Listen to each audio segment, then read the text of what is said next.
Yeah, it seems like the elites at the top are always fighting, and I always wonder, is this an illusion? Like, are they actually all on the same team? Behind closed doors, is Bill Gates shaking hands with Elon Musk, and they're saying, "Okay, let's just pretend to have this feud." So, you have people in the streets that are shouting, "I'm on team Elon Musk," and somebody else is like, "No, I'm pro Bill Gates." And I'm wondering, I don't know if either of these guys are for both of you, but you're arguing for them. The ordinary people are on these teams, and I'm wondering, is this division an illusion? Yeah, I think ultimately a lot of times it is because again, I don't think these Silicon Valley oligarchs really have as much power as people, you know, give them credit for. As I mentioned, why would someone like Jeffrey Epstein be so influential in the lives of so many of them?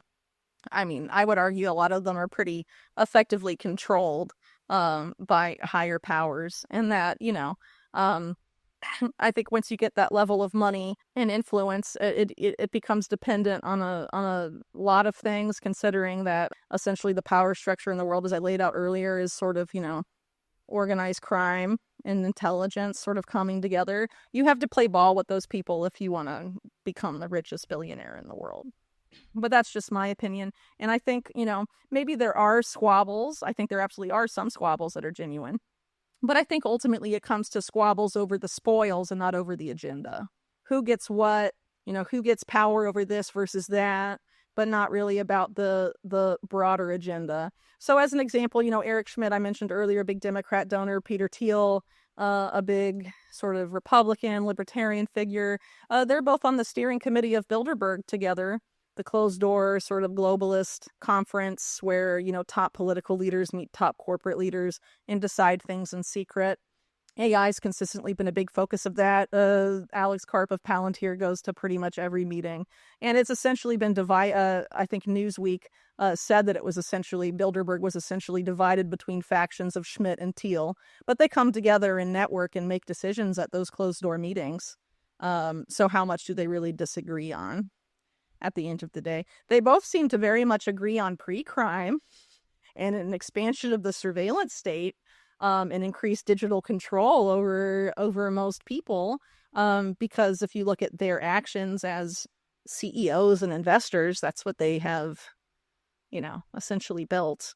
I think some of it is theater for us down here to keep us distracted, and have our attention be elsewhere and not on the things we can actually do to increase our own power and distractions that get us to willingly and voluntarily outsource our power. I think the elites believe in karmic law, and I think they play a lot of games on people to get people to voluntarily do things they otherwise wouldn't do. And I think that's what a lot of the manipulations in media and in society are kind of ultimately about at the end of the day. And so if there's a particular policy, for example, digital ID or things like that, that you're against, you have to ultimately commit to not participate in them, even if efforts are made to manipulate you into consenting to that. And a lot of those efforts are based around fear about something. And it's very easy to manipulate how people perceive reality today.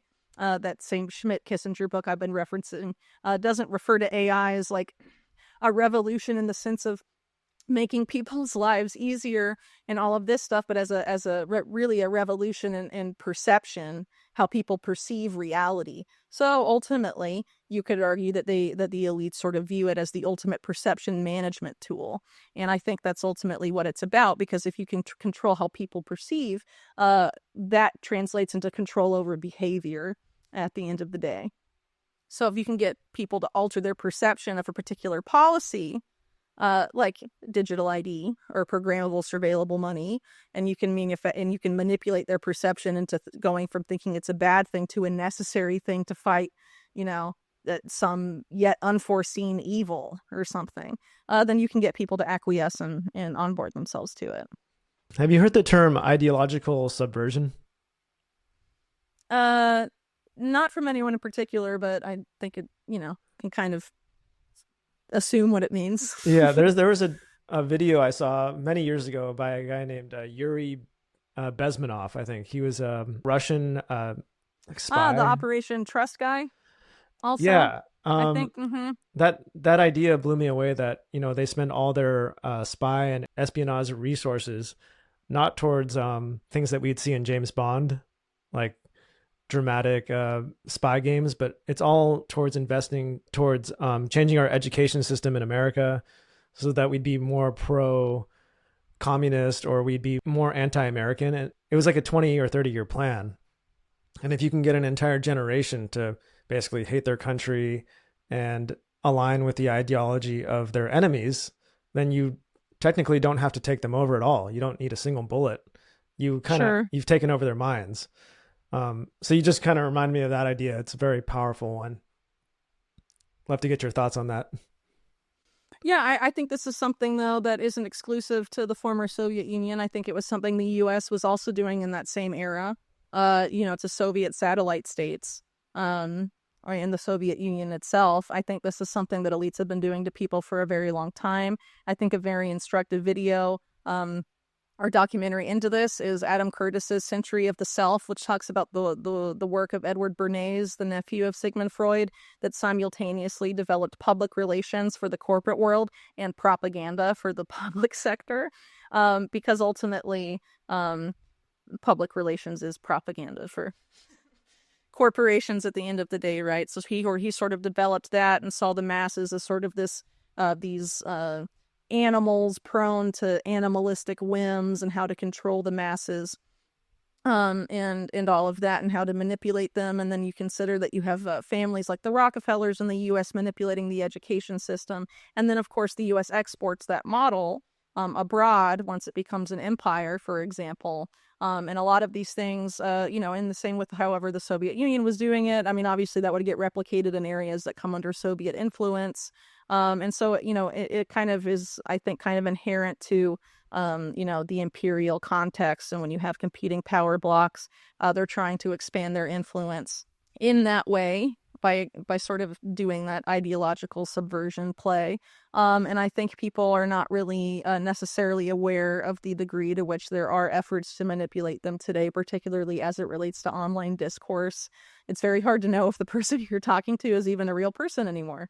And what if a major influencer you follow isn't even a real person anymore? It's an AI and things like that.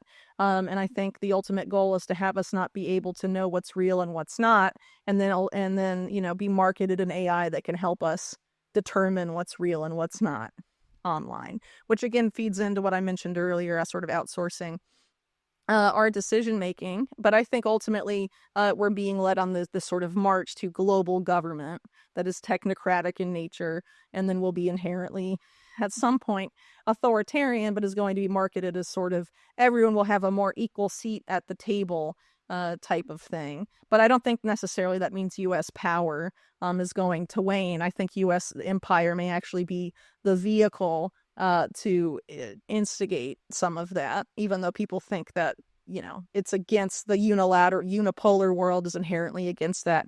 I think it could come from U.S. empire quite easily. We'll see.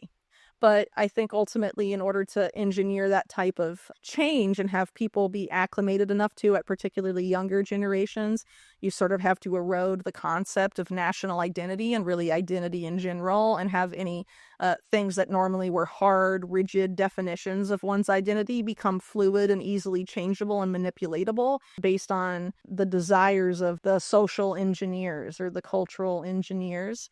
But ultimately, I think they want to erode any interest in national sovereignty or nationalism, or of people being of a particular group, and sort of because that ultimately facilitates this idea of being of a global citizen and all of that. And I think there's efforts to manipulate both left and right in that context. And I think we're seeing some of that now with sort of these efforts to shop around a quote unquote North American Union, which is originally a club of Rome and technocracy Inc. idea, as sort of this make America great again thing. And this is something I argued again last year when my friend Mark and I were talking about this shift from public to private, and how the dialectics were going to be shifting to sell people the policies they rejected under COVID under different sales pitches, essentially, and have the sale pitches be sort of framed towards right-leaning people. I think we're absolutely seeing that right now.